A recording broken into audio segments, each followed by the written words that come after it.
Okay, I'm carrying on with a record knitting machine, and I showed earlier doing stocking stitch on it, and then you can do lace and stuff. And now this is what the machine is always looked at for, because you can knit garter stitch.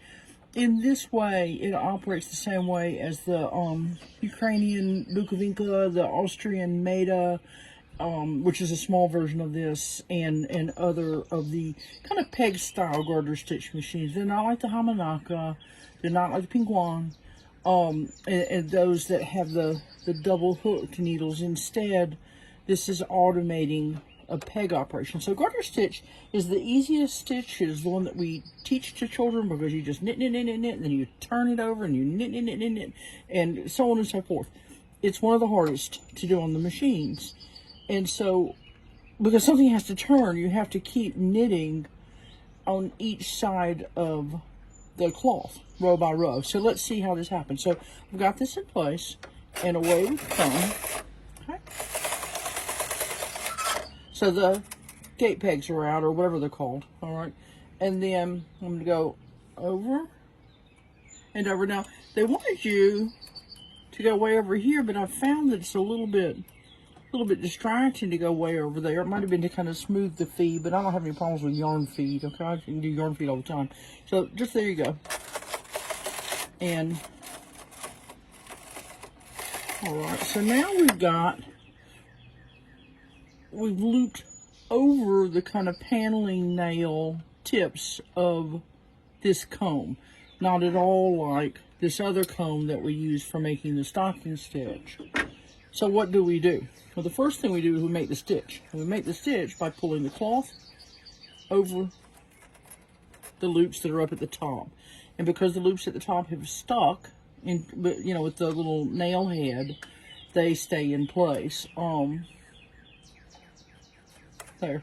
And it's relatively easy to just make that row. Then up you come, you pull it down, and where as a child you would have gotten to the end of the row and turned the knitting around, here as an adult, maybe, you turn the knitting around this way. The concept is the same, is that the knitting has to be turned. Then back into the frame you go.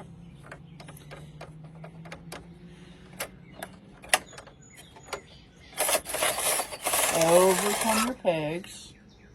Now this operates exactly the way that the Ukraine Bukovinka works, and the others, as I said. So I think that the only difference is rather than this nice slider that's making the pegs come out and then go back, you use a piece of wood that goes through, that is the height of the stitch that you want. So you would use a shorter stick going through for a smaller stitch, and a bigger stick going through for a larger stitch.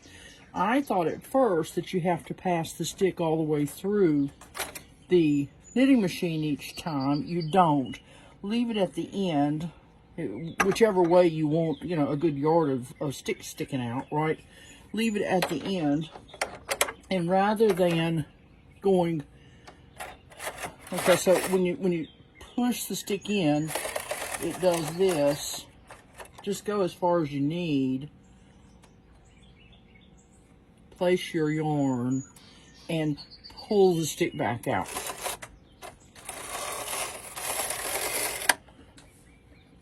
Then over you go.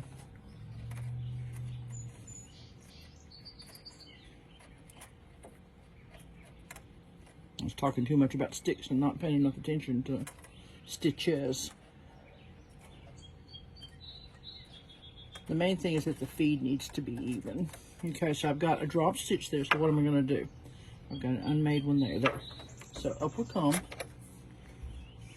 and there. And what I'm going to do is I'm going to look right there, and there's the loop, and I'm going to put that guy back. I'm going to drop some of these and put those guys back on there.